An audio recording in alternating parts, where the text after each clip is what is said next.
someone who is basically a straight person in the academic world would devote himself to a life of crime. And the reason for that can be said in two words: atomic bomb. And when I grew up under the shadow of the atomic bomb.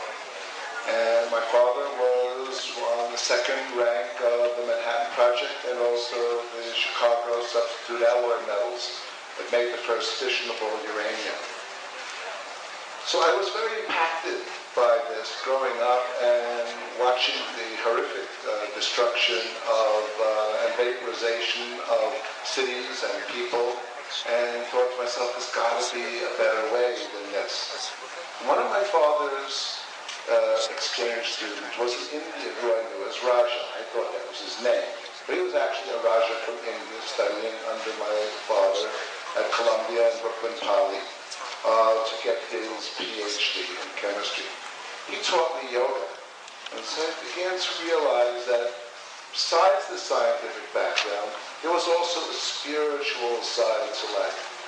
And I began to look for the things which would open the spiritual world to me, and soon discovered LSD, mescaline, DMT, and in those days, they were research chemicals. They were easily obtained by simply walking into a fine organics house and saying, I'd like your catalog number 1468, D-lysergic acid diethylamide tartrate, please.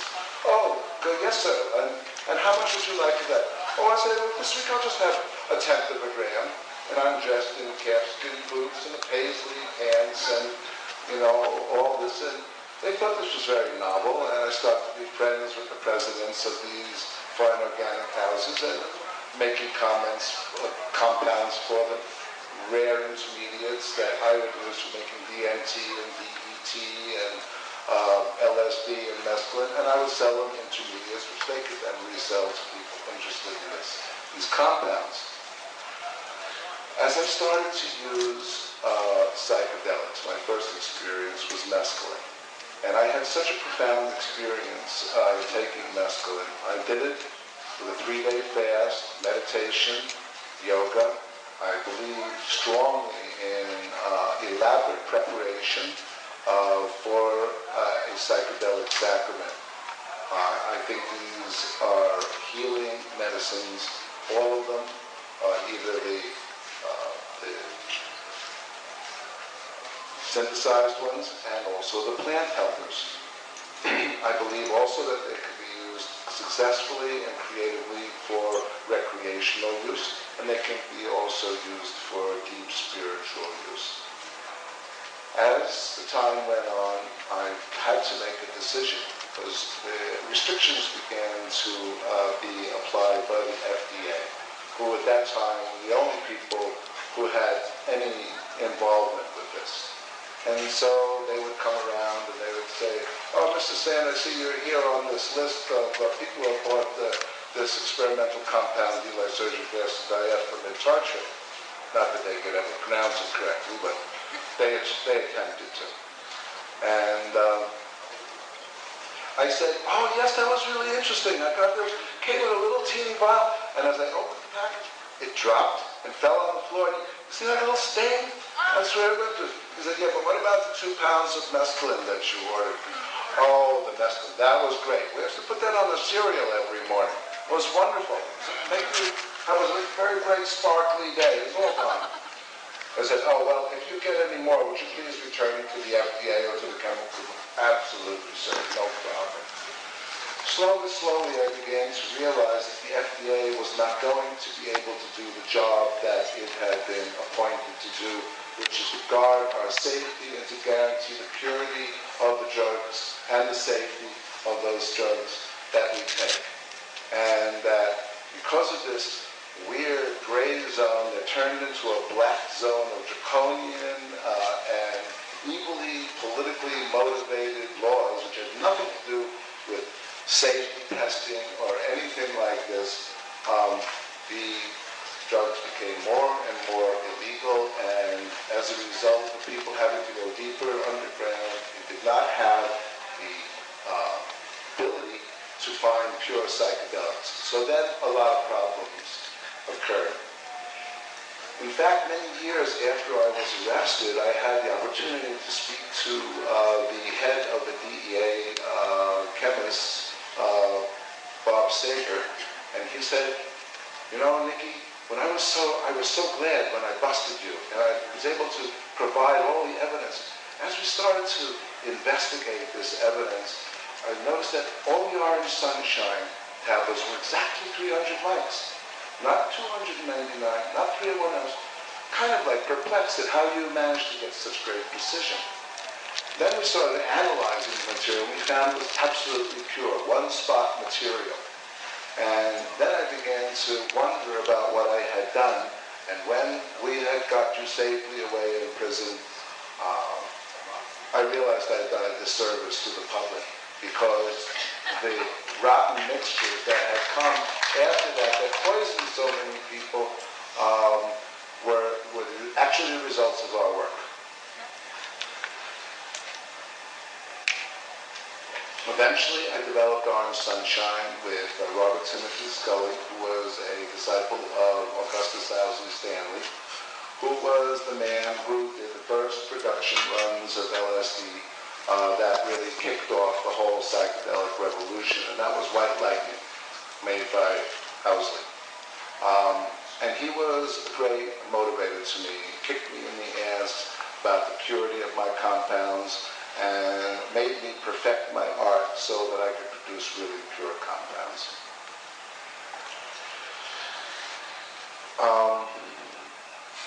Eventually, I wound up in prison and in Canada, where I had finally apprehended after 22 years of being a fugitive. I was given a 15-year sentence for the manufacture of Orange Sunshine, and these days that's a very small sentence. In those days it was a very large sentence. And during this time I wrote a book, and the book is called Psychedelic Secrets, a manual for the use of psychedelic sacraments. It has not yet been published, but I would like to discuss one chapter in that book, which I wrote in '97, called Synergy. And the reason I started using synergistic combinations, and the Schulkins touched on that, and one of the things that Sasha enlightened me about was when I asked him the same question that someone here asked, was about drug combinations. Now, there's two ways to go in seeking new experiences in the psychedelic world. There's looking for new compounds, and then there's also looking to how you can creatively and safely combine these. And it turns out that many of the basic psychedelics are monoamine oxidase inhibitors, very mild monoamine oxidase inhibitors, which means that they will interfere with the body's process of detoxifying them and eliminating them from the system. So you will get enhanced effects, but you will get different effects. And with certain combinations, you will get improved effects, because as Sasha says, you must consider these as entirely new drugs, because when you combine them, you do want to start off very low and work up to an area, and there are three things you must consider. One is dosage. Dosage requirements can change in combination. Two is order. Which order do you take? Which part of the combination? And the third is timing. How do you do the timing? How much space do you leave in between? And I would just like to share some of the safer combinations. I've done a lot of combinations. For myself, I have found the drugs that are, let me say, sacraments, since I'm not a great fan of Nancy Reagan's just say no to drugs in a country that uses more drugs per capita than anyone in the world.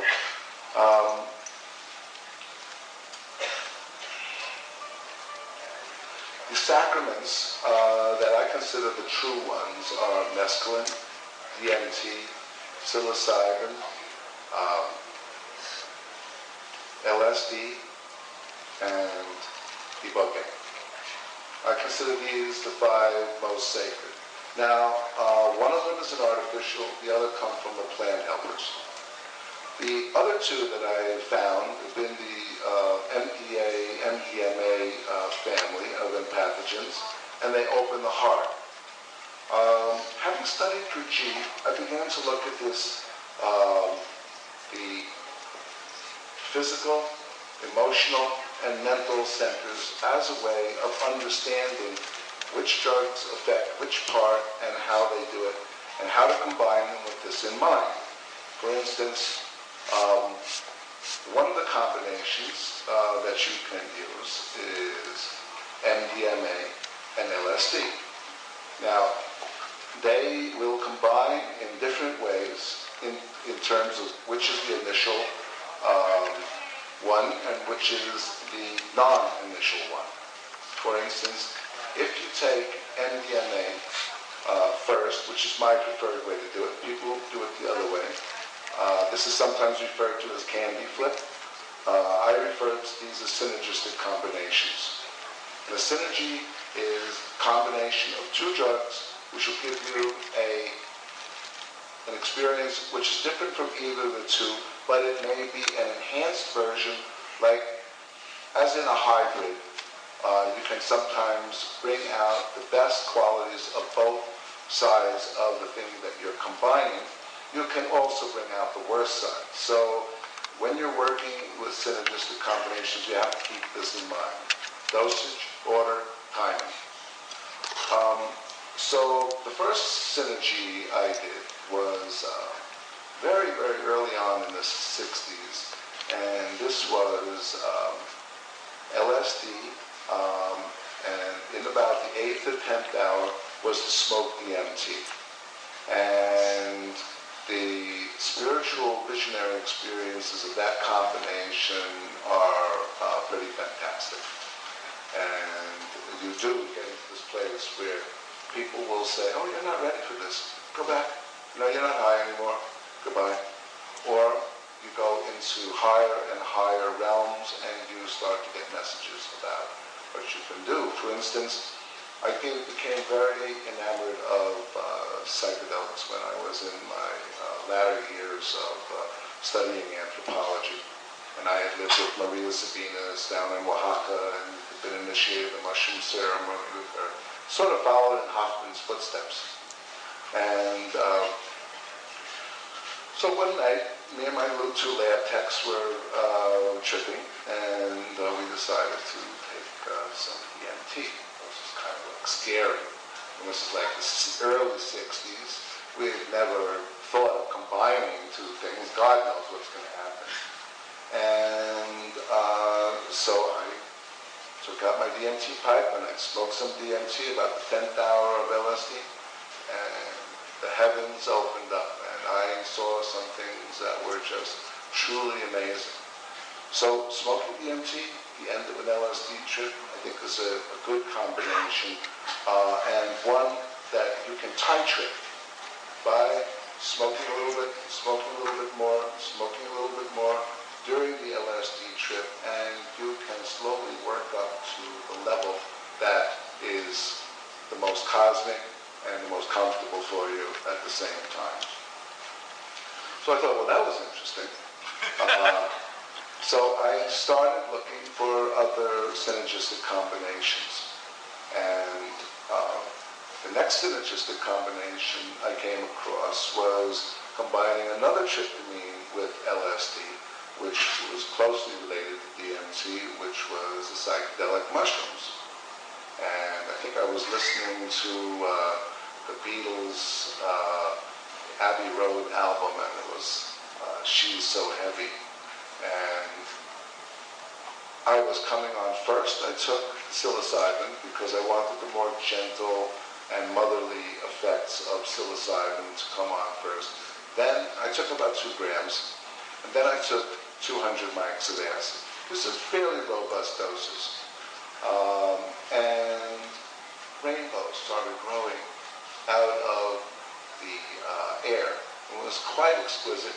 And beautiful rainbow waterfalls of sound. It was a synesthetic where you perceive one sense as another sense. And so I was synthesizing the colors from the music in my visual field. And that was also a deeply spiritual and very beautiful experience. Moving on to later years, I got into more and more elaborate combinations. And one of them I call the synergy.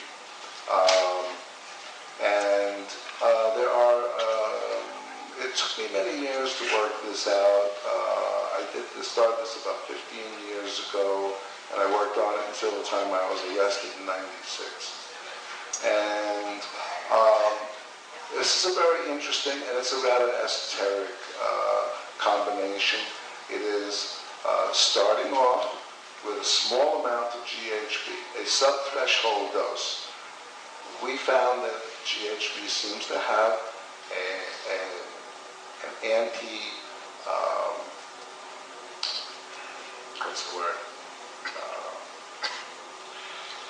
it's anti-neurotoxic. It seems to be neuroprotective. So if you take it, not only is the onset of the MDMA smoother and more beautiful, you have much less come down and you have much more facility to do during the trip. So after many years of perfecting this and combining it with 2CB, 2CB also at the end of an MDMA trip is very nice, is it tends to put your legs back under you and diminish the neurotoxic effects or the hangover, or however you want to talk about what happens after an MDMA trip. So what we wound up doing was taking a sub-threshold dose, then timing it so it would come on about 10 minutes before the MDMA came on. Then we would allow that to simmer and allow the love space between us. And I was doing this with my partner. And when that love space had established itself, we would then take a little bit of Cialis or Viagra, because MDMA is not a really erectilely potent combination. And then we would get it to Yab-Yum, and we would then take ketamine. And so with ketamine affects is a psychedelic. MDMA opens the heart space, and the other components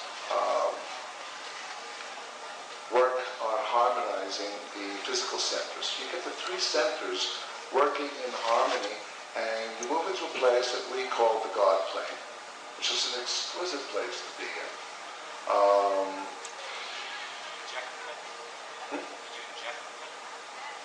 Yes. And the MDMA, by the intramuscular MDMA injection, if you have a pharmaceutically pure, verified source, which of course has been my mission all my life, to do that, yeah, I think it's a very smooth, rapid onset with minimal effects, and seems to not go through the liver, but goes through into the bloodstream and the brain first. We'll have questions. We'll have a question and answer period. So MDMA is a wonderful thing to take. You find that your heart opens and that you're in a very loving space. You allow this space to open. But what happens when you come down? The next day you might be a little depressed. You might look at this as a kind of a one-off. Gee, I had this great love experience, but I don't feel that way anymore. So the second day we started to take LSD. Now, LSD is an imprinter.